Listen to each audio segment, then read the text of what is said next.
Kia ora and welcome to Tapatahi. Thanks for joining us. I'm Billy Jo Hoheparopiha. It's Thursday, the 21st of May, and this is Māori Television's morning news program. Coming up, bars and pubs can reopen, but is it worth the owner's time and money? We talk matatini with kapahaka commentator Shay Milne, and a public poll asks whether we should do more to recognise the service of military personnel and their whānau. We talk with taonga pūoro artist Horomona Horo about the ways he has been experimenting with music during lockdown.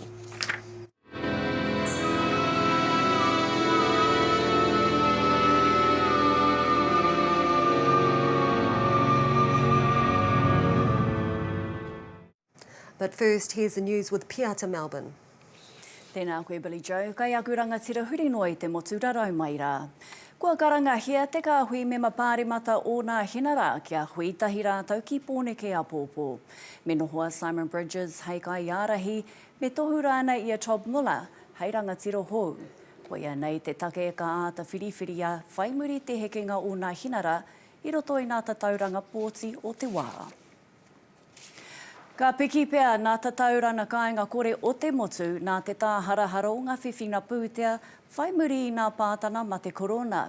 I ngā tau ki muri ko ngā marae i tāmaki makaurau pēnei i te pēhea me wātea, ko whakatuwhera i o rātou tatau ki ngā whānau whakaraerai.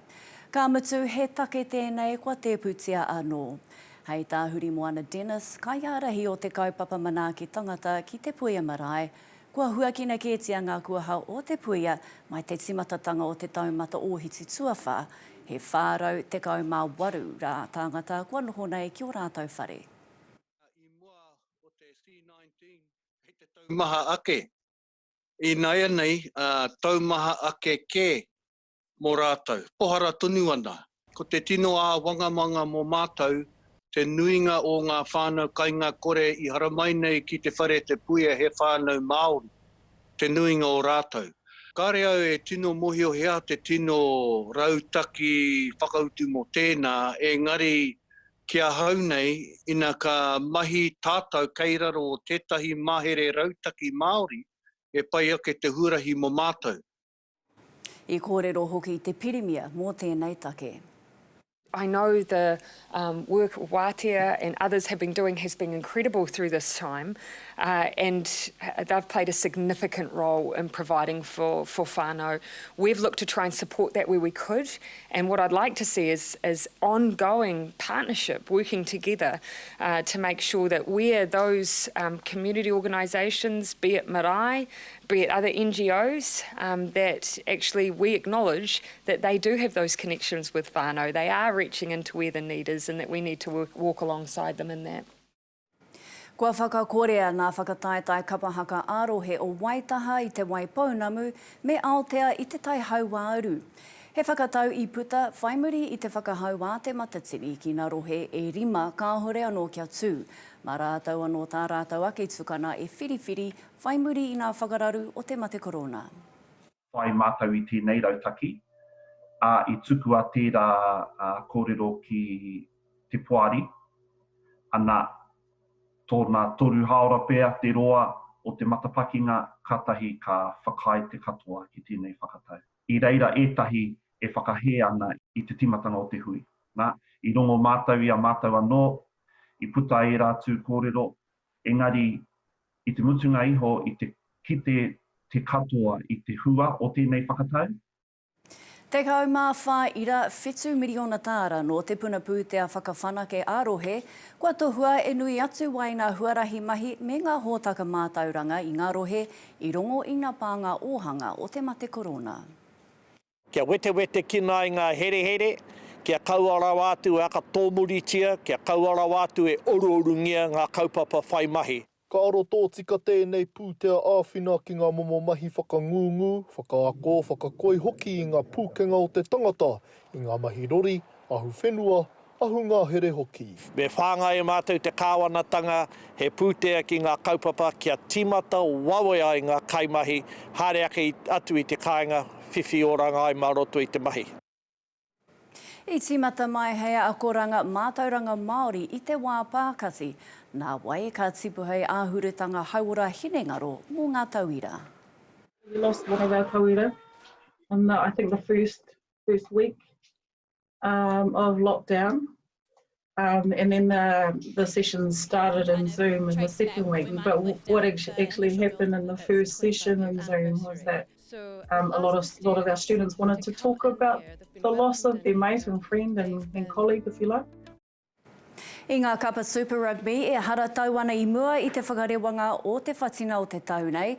Ka hore tonu I te mōhiotia te ānamata o ngā tukinga a ao a ngā ōpango.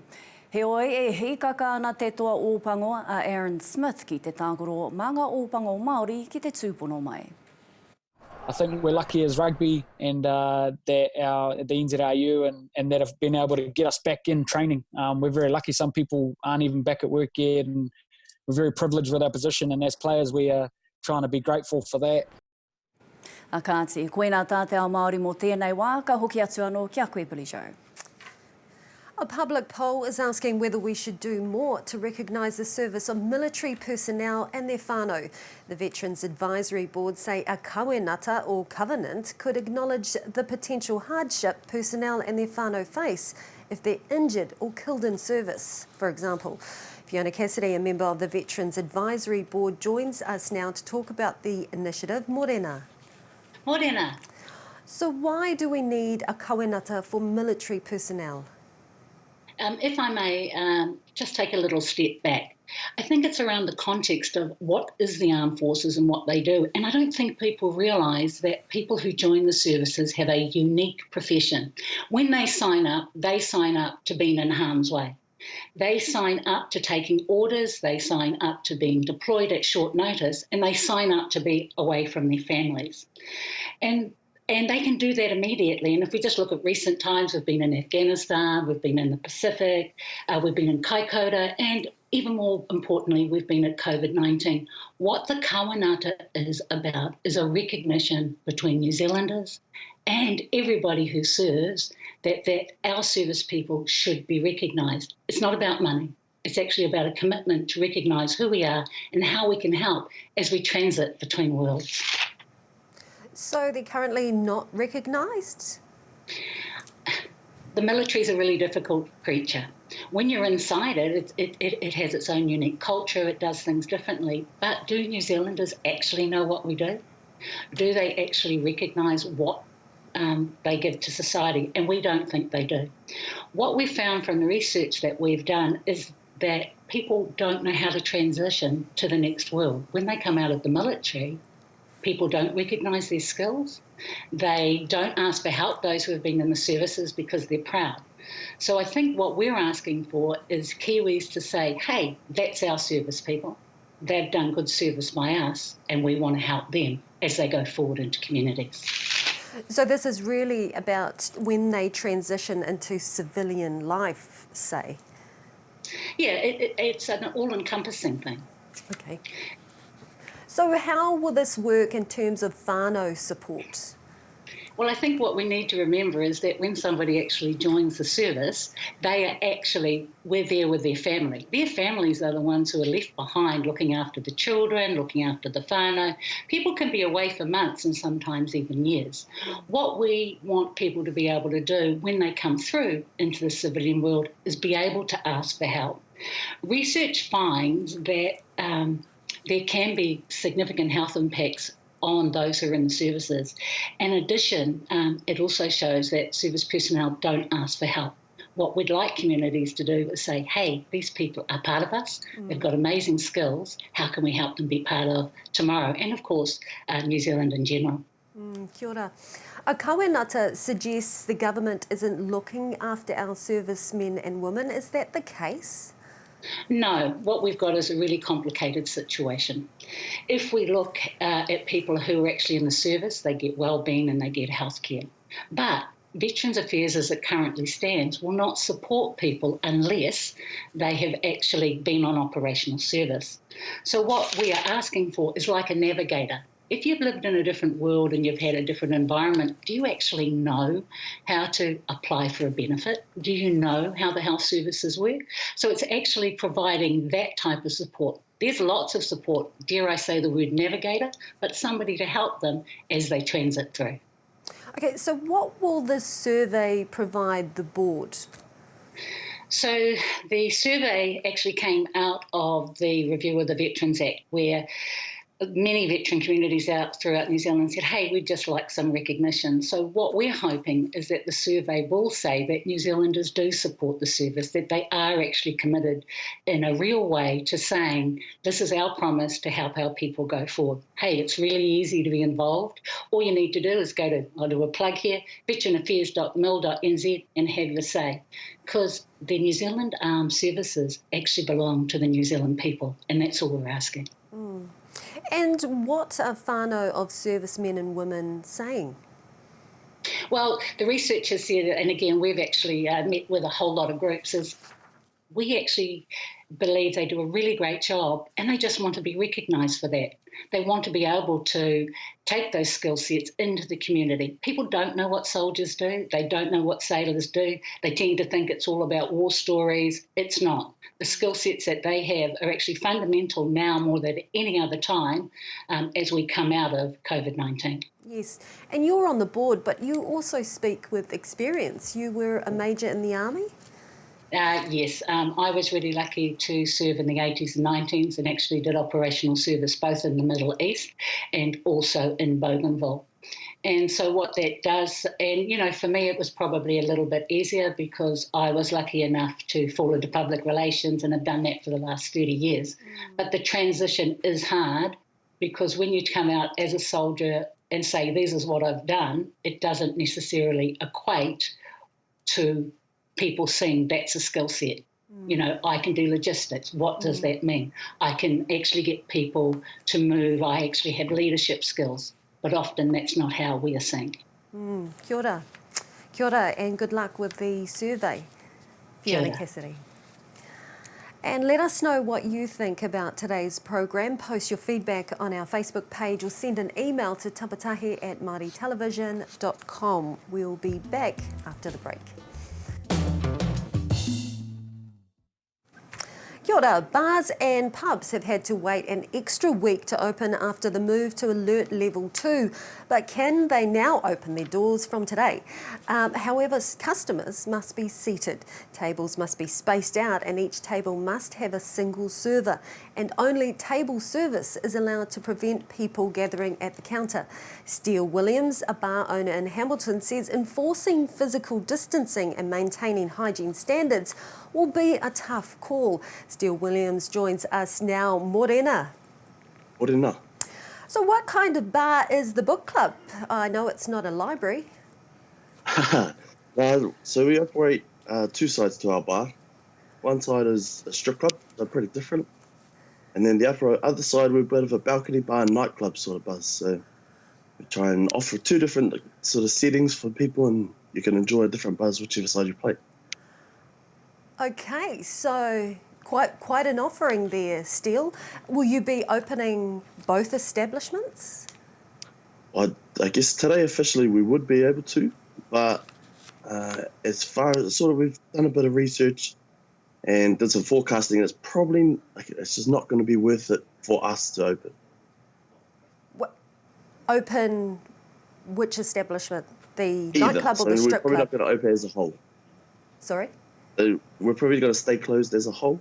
Oh, okay. And why is that? The run cost is probably the biggest bit, just in terms of we'll probably have to double our staff workload. Or not just the workload, just our number of staff. As you mentioned, the hygiene thing, we've got to have somebody that cleans the toilets every half an hour. That's, for good reason, you can understand why. But then we've also got single entry into our venue, so we only got one stairwell. How do you keep their social distancing? The small group sizes, and because we're more of like a dance venue on our bar side, the sitting down doesn't really work for us too well. Yeah. So that must be really tough. You can't open. I mean, what are you going to do? Honestly, sit and hope that the rules can relax a little bit. Obviously, that not only the general public stays safe, but it becomes worth us opening as well. Yeah. Because how many strippers do you employ, and did they get the wage subsidy over that time? So I employ about 11 dancers, and then I have about probably 10 bar and security staff, maybe 10 to 15 bar and security staff at the moment. So how much do you think this has cost you? Being closed, I spent the last financial year saving up to make my bar better for everyone else.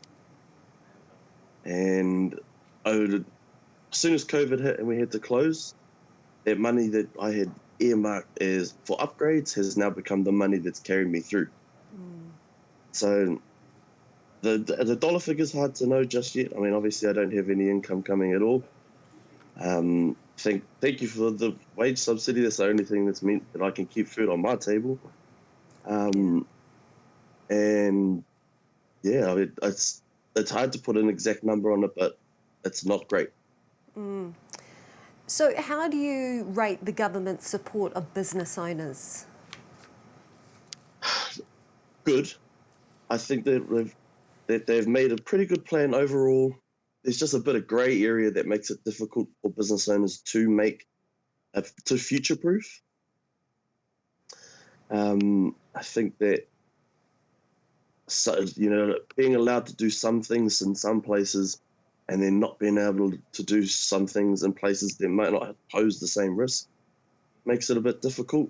I know that intoxicated people make it a bit hard to deal with.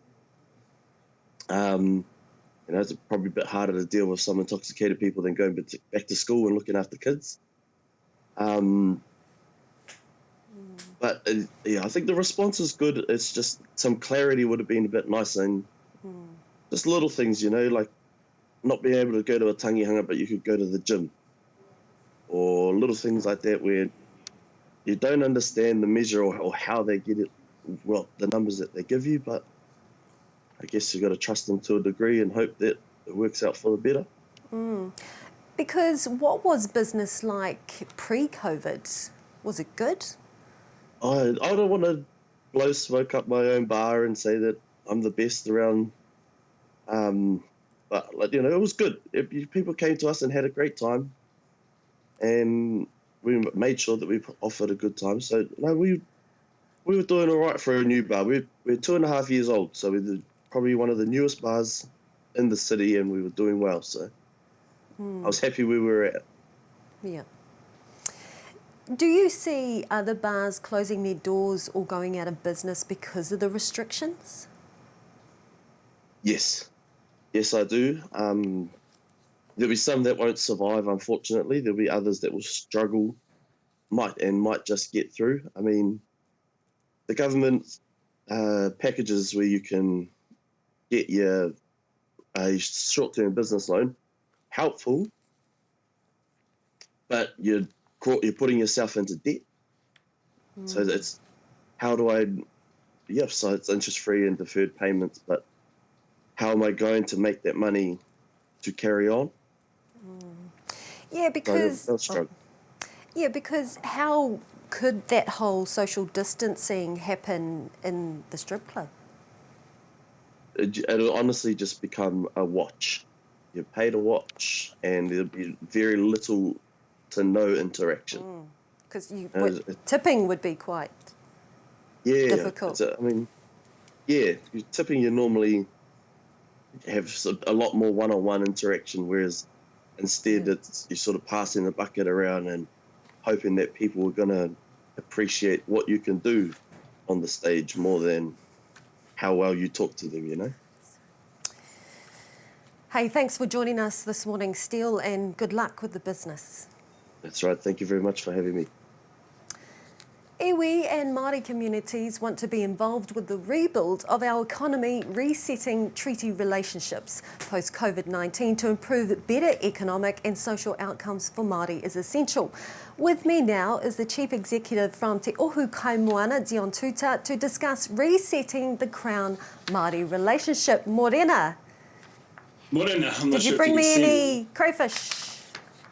No, I've been in lockdown, haven't been able to access the factory. Can you summarise what's wrong with the present relationship with the Crown with Māori, with Māori? I think during the initial stages of the lockdown, there was quite a lot of talk around the situation being some kind of seismic shift for Aotearoa, something which might have represented a chance for Aotearoa to fundamentally change the way it does things.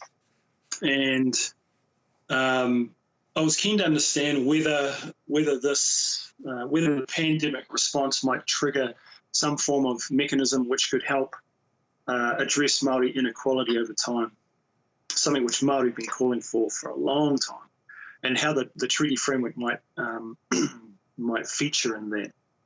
But I think in terms of resetting a relationship, the question that I find myself asking the longer that I work in this space, the things that I find myself asking are,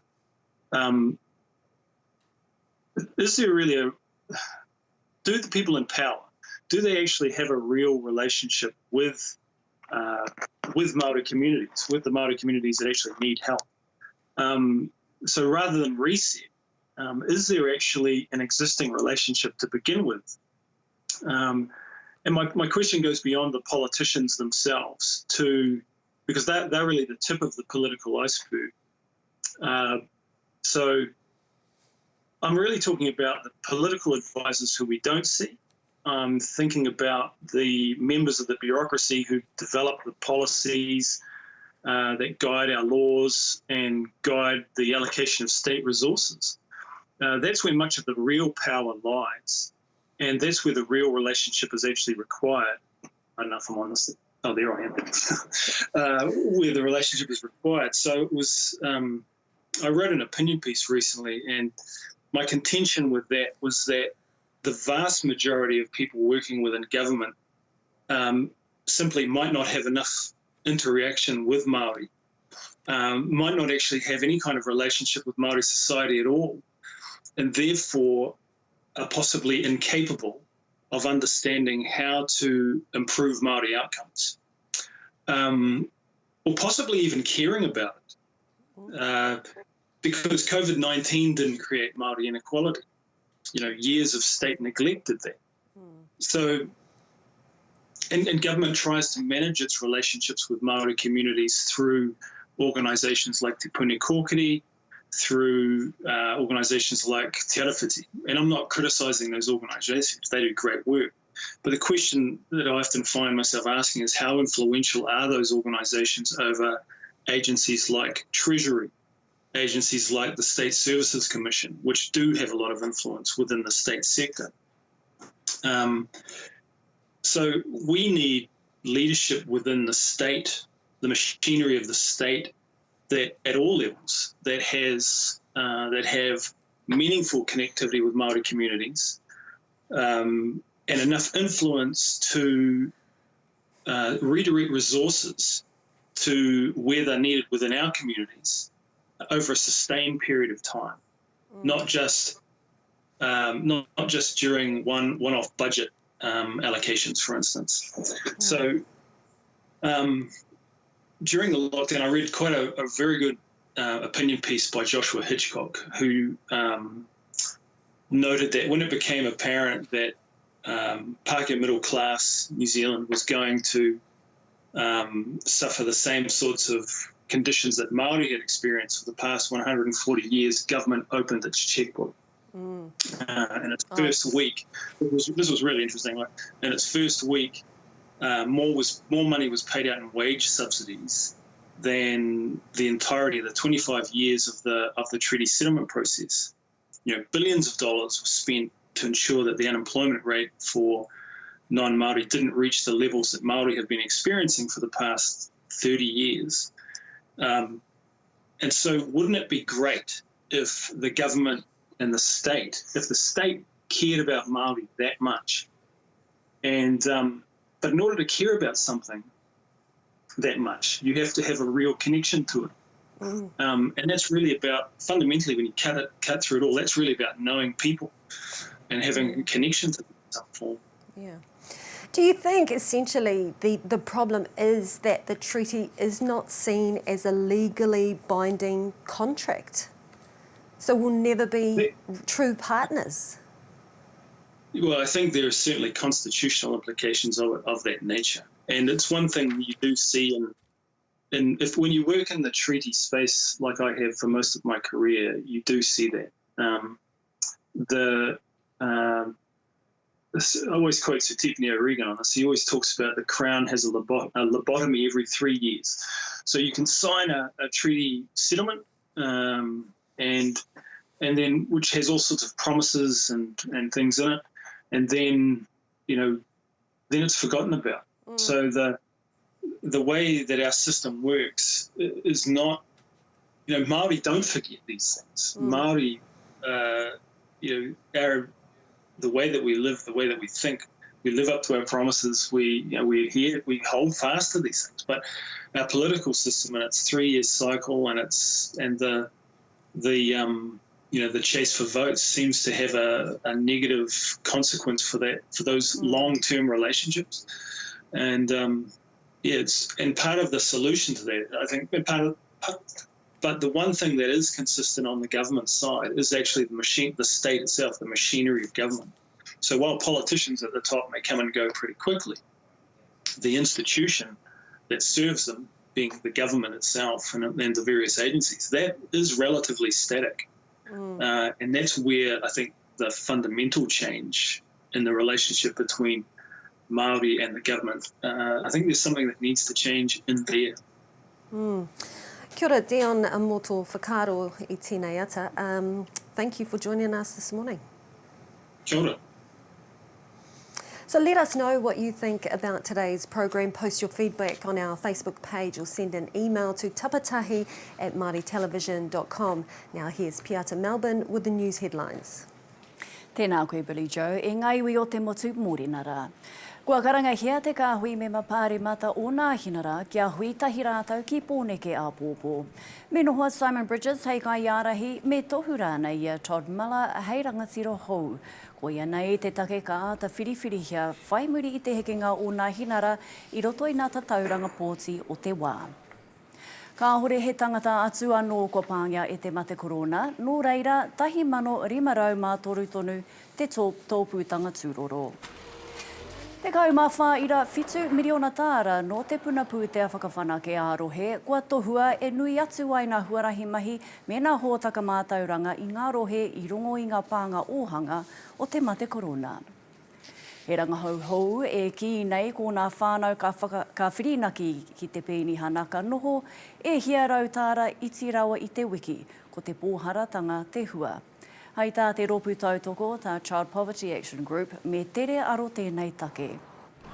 I ngā kapa Super Rugby e haratau ana I mua I te whakarewana o te whatina o te tau nei, ka ore tonu I te mōhiotia te ānamata o ngā tukina āao a ngā ōpango. He oe e hikaka ana te toa ōpango a Aaron Smith ki te tākoro mā ngā ōpango Māori ki te tūpono mai. A kā te koe nā tāte ao Māori e pupuri nei mō tēnei haura. Kai a koe te wā Billy Joe. Kia ora. The impact of COVID-19 highlights the bias that exists within Māori communities in areas such as health, unemployment, justice and housing. Julia Whaipooti is a senior advisor to the Children's Commissioner and a staunch advocate for systemic change. She's with us now to discuss how the government has dealt with the pandemic. Tēnā koe, Julia. Tēnā koe. So what are some of the inequities that have become more obvious since COVID-19 hit? Well, I think the important thing is that COVID didn't create inequities, it shone a light on existing inequities that already existed. And if we look at the government's response in level 2, and that's in the last week, what it really showed was the absence of Māori leadership and Māori power in decision-making at a government level, because we've seen staunch and strong leadership from Māori in the community with our iwi checkpoints and marae care packages. But things like the examples around, for example, tangihanga. the tangihanga restrictions. That really highlighted the absence of engaging with Māori and listening to Māori. We've been speaking about tangihanga for over 6 weeks now, and then to be told at the end of last week that actually there'll be 10 people who could be allowed to attend tangihanga. And then the expansion of police powers, where as Māori and in our history in New Zealand and current relationship with police, there's a real concern around abuse of police powers and the over-policing of Māori communities and the use of police force in Māori communities. And that really... There's inequities that exist in policing, but what was really harmful, I think, for us as a people is the fact that the government response and these decisions were made with a one-size-fits-all approach. And that's not going to work for us, for Māori. And we're forced into a corner to react to haka. We almost get traumatised again by the thinking, because people can imagine, for example, police coming into our homes or coming into our communities. What does that look like? And the fact that these decisions were being made without listening to us was really problematic. So the absence of Māori leadership and communication with us is a real taki. Because what are your views on the rules the government has put in place as we transition to level 2? I mean, some of those things I've just highlighted as issues that they put in place around tangihanga, around the expansion of police powers. I think they were disproportionately created, and they excluded Māori from the design of those responses, and that's really clear. You could see from the uproar from Māoridom on last week Thursday, and there obviously needed to be a response during this time. We're in a unique situation and time with this pandemic, but the absence of even just consultation, being spoken with Māori, that was completely lacking. I'm very critical of how these powers were passed. I'm very critical of the expansion of police powers to enforce the COVID response, because the disproportionality, again, the harm of that will be felt by Māori. I'm very critical of the very sort of white nature of communication from the government-led response to COVID to our community. I think it showed a complete disrespect and distrust of us as a people. I watched an amazing kōrero that Penny Henare gave in the House in Parliament. But who watches Parliament? We need that kind of communication. He was talking about tangihanga, and we needed that for ourselves. And then when we did haka up and they were forced to change their response from 10 to 50 people in tangihanga, we had two Pākehā men come out and speak with us and give us that good news. I say that because we shouldn't have had to poke so much, but how can they explain tikanga for us? How can they explain why we're not allowed to have kai at our tangihanga? How can they explain that to us when perhaps actually we could have our tangi and have 50 of us on there, and then we can book the restaurant down the road and book 10 groups of 10. Those kinds of things. But the absence of Māori speaking with us, that's problematic. But also just the te tiriti. I heard your previous speaker talking about how te tiriti looks like and how it's respected by government agencies. But the absence in decision-making, that's the taki. Yeah. So what could the government do to be better? Well, from this point moving forward, so the issues that we saw in COVID, they're not unique to this time. They entrench inequities that are in existence. So you want a sort of, I think it's some kind of te tiriti structure within how government's making decisions, so that it ensures that Māori are at the table at the decision-making time, not just for COVID response, but they need to do this from level 2 moving forward now. There's no more telling us what's going to happen for us. They need us at the table. They need to understand and ask the questions that, how will this impact Māori? What are the values and tikanga that it affects? They need Māori to be able to inform that. And they need to have someone Māori communicating to us, and they've got a whole caucus there available and with very capable māngai who can speak with us. So they need to trust us more. We've seen some positive things with this Crown and Māori relationships during COVID times. For example, the relationship that iwi-led checkpoints had with the support of police. So police support mahi that was led by Māori and hapu. That is a practical expression of te tiriti relationship in practice. And then we almost took 10 steps backwards when they designed into legislation a patu that puts power into police relationships over Māori. That should not have happened. We've got 90 days to speak. Before less than 90 days now before that legislation's reviewed, and we need to ensure we're heard now, but it's sort of not good enough, it's after the point. Kia ora, Julia Whaipooti, Senior Advisor, Office of the Children's Commissioner, always a pleasure, ngā mihi. Kia ora. Te Matatini has extended the date for senior kapahaka to stage their regional competitions and qualify for the National Festival to September 31. Senior kapahaka are also being asked whether the national competition in Auckland next year should be postponed given the impact of COVID-19. Shane Milne of Ara Journeys Media hosts the Facebook page Kapahaka Yarns. He joins me now. Kia ora, morena. Hey, morena, cuz, kei te pēhea. Oh, kei te pai. So what do you think? Put it off or leave it on? I'm not sure. We heard about this first on Haka Yarns the other night. There's two schools of thought, I reckon. If you keep it on, then we got to change the way it is. Maybe move it to some sort of different sort of location or something, or postpone, and then we're all good. Because Waitaha has cancelled its regional competition and will instead send the 3 groups that qualified for the Wellington competition in 2019. What's the story there?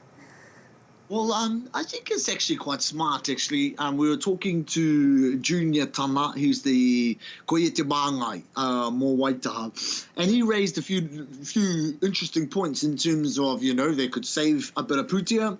Can you hear me, Cuz? You all good?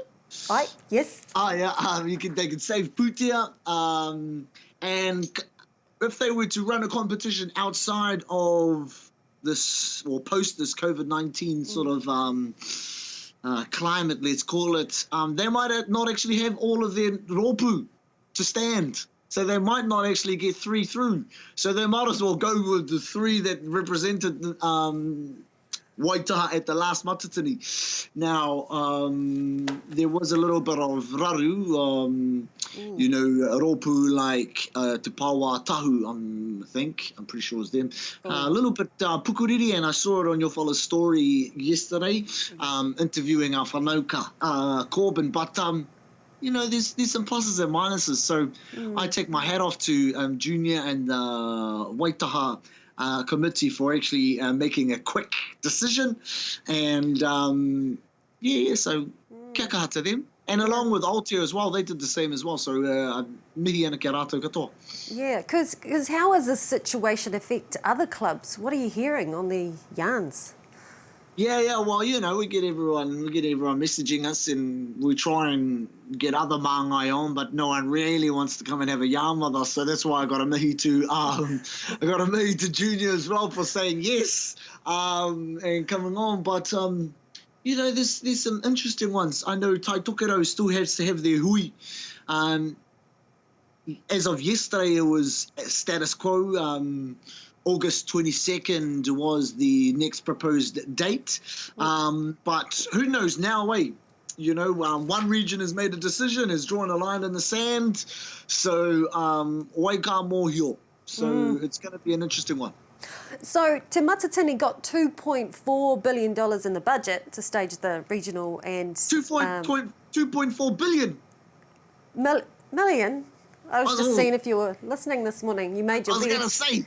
There's going to be a Dr. Evil moment, $1 billion, yes. $2.4 million in the budget to stage the regional and national competitions, but you still need sponsors. Yes. What are your thoughts? Well, we've been ringing every bloody episode of Kapahaki Yards trying to get the CEO of Te Matatini, Carl Ross, on, and he keeps telling me that they're going to keep going as is because Te Matatini is going to be part of the rebuilding of the nation through kapahaka. And we gotta have a think that, just like live sports, it's going to be not many huge gatherings and events taking place in the next little bit anyway. So I reckon, they're still going to get sponsors, but I think it might not be too hard to get some sponsors. I mean, it's probably really hard, actually. What do I know? I don't know anything about getting major sponsors on board, but yes, they do. Every event does. Even the All Blacks need sponsors, and they've got an unlimited amount of pūtea. So, it is what it is. E pai ana. Ngā tūmanako has missed out on their overseas trip that the top winner usually gets. How do you think Te Matatini should deal with that? Maybe put them on a national tour. That'd be fun. No, it is what it is, eh? They get to represent Aotearoa at,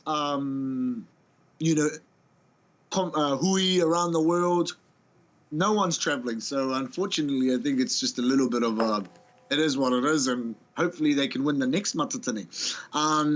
E kore tai te pēhea, it's not like Matatini puts these events on, it's just like, okay, there's an event, and they need a kamohi Māori, Matatini winners, that's what it is. And ko ngā mea kei roto I o rua tau, koira ngā mea ka whakakanohi nei koe.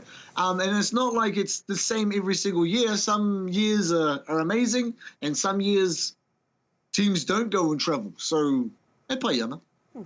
I mean, yeah, really, it's not a biggie. Anyway, thank you for joining us. Always interesting and exciting to listen to your kōrero, and good luck.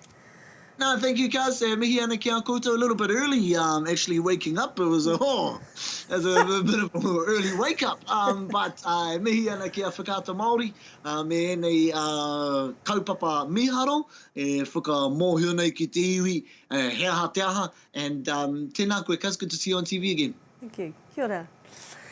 Well, let us know what you think about today's program. Post your feedback on our Facebook page or send an email to tapatahi@māoritelevision.com. We'll be back after the break.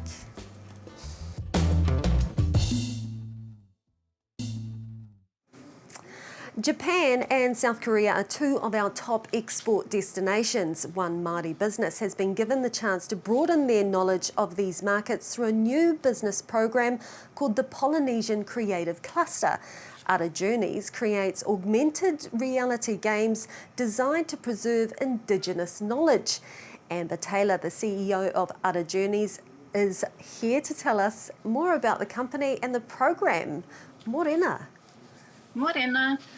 So how can Indigenous knowledge be preserved through a virtual reality game?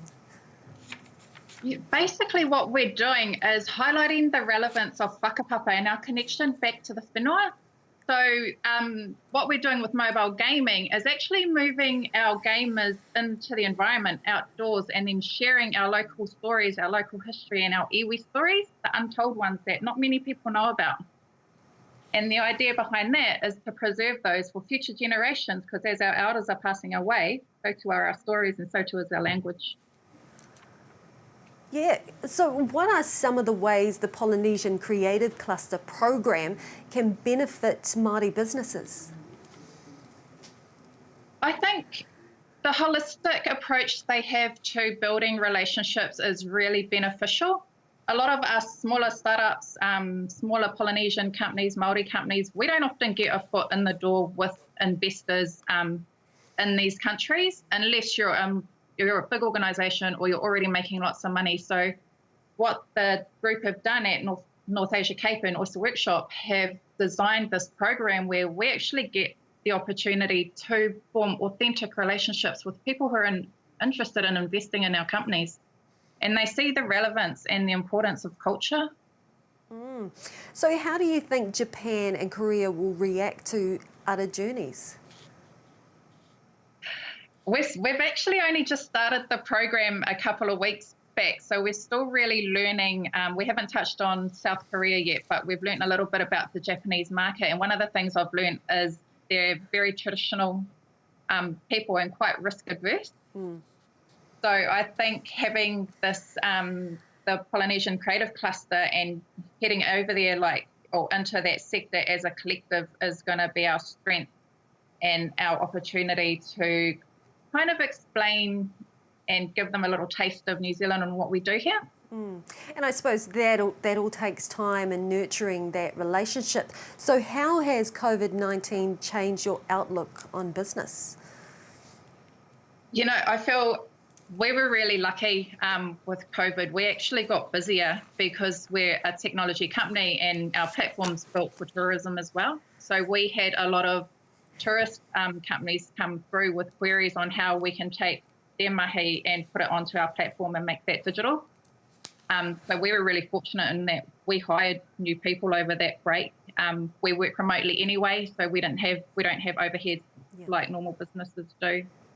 So we came through pretty unscathed. Oh, great. So what other projects do you have in the pipeline?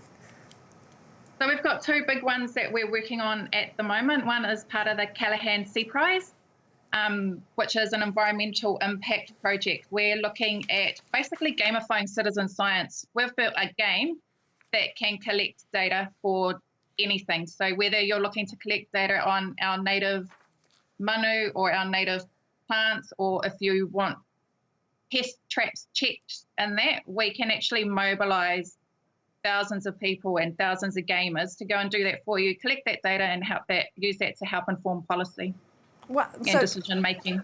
So actually take them away from their games and go into the bush? Yeah. Or your backyard, or like with COVID, the way we tested some of the gaming platform is we just redesigned the project so that kids could do it in their own backyard. Amazing, amazing. Oh, well, thanks for joining us this morning. Thank you. Many musicians turned to the internet to share their sounds because of COVID-19 restrictions. That includes Taonga Pūoro artist Horomona Horo. He teamed up with composer Jeremy Mail recently to perform the Lockdown Cure, a live online show featuring traditional Māori instruments and musical conversation. Here's a quick clip of Horomona with the New Zealand Symphony Orchestra performing a segment from Pai Tawhiti, Pai Tata.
Beautiful, really interesting. Horomona Horo joins me now. What was the inspiration behind the Lockdown Cure?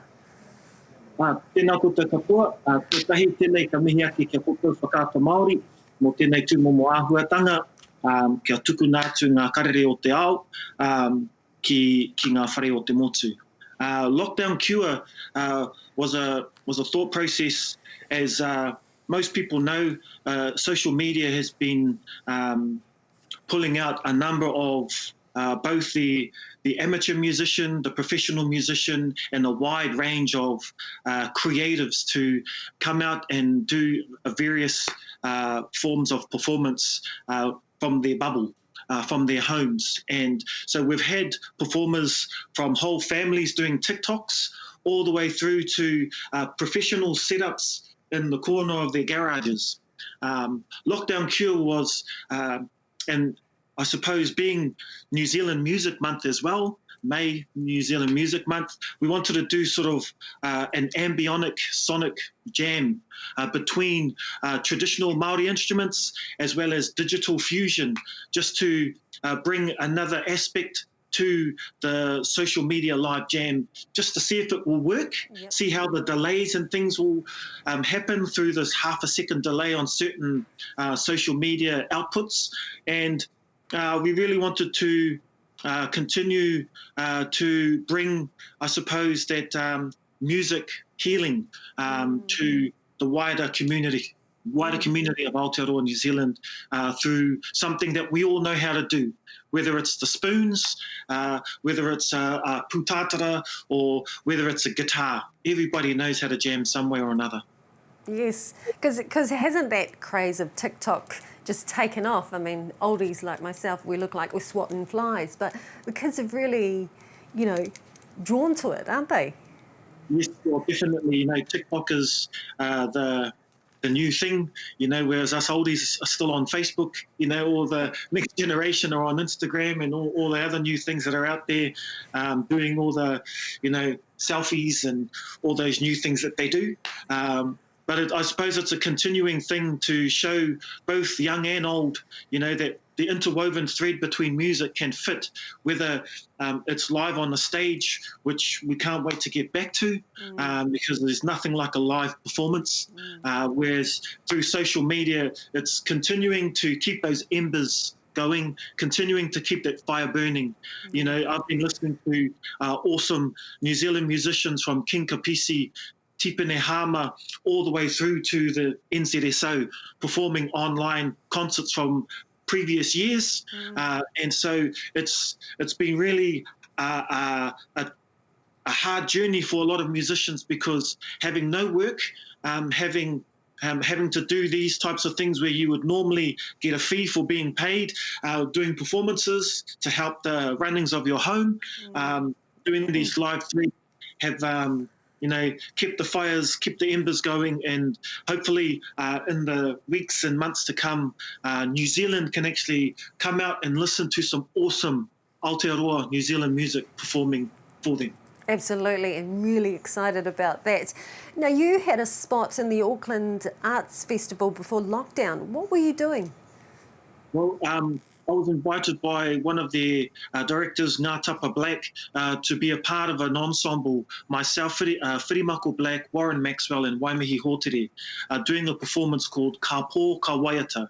It was originally used to perform for our blind communities of New Zealand, because they're a part of our communities that are not really focused on in terms of performance. And so we created a performance that brought out other senses of us being human, as well as I was part of an exhibition of Kiriyama Taipa called Transmission, which was interweaving our traditional Māori musical instruments, like this one I'm holding here, putorino, and fusing with newly digital created taonga puoro through 3D printed materials. And so it creates a debate on a number of issues between the whole whakapapa journey of creating a puoro from the rākau all the way through to the ngutu of the player, through to instruments being created by a creation of mahi on a computer, digitally created, push the button and created in a 3D printed way. And us as creative natives trying to find the connection and the whakapapa links to validate the journey.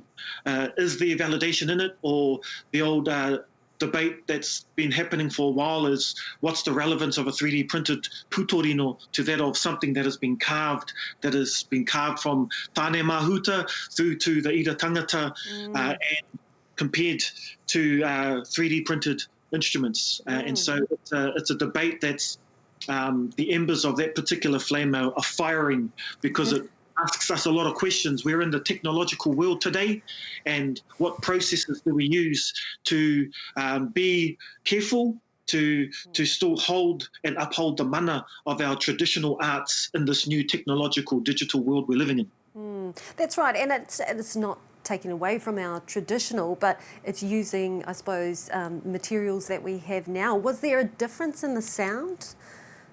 Well, every taonga puoro, unlike a lot of Western instruments, when you pick up a flute that's in A chord, every time, no matter who picks it up and plays it, it'll be in the A tune.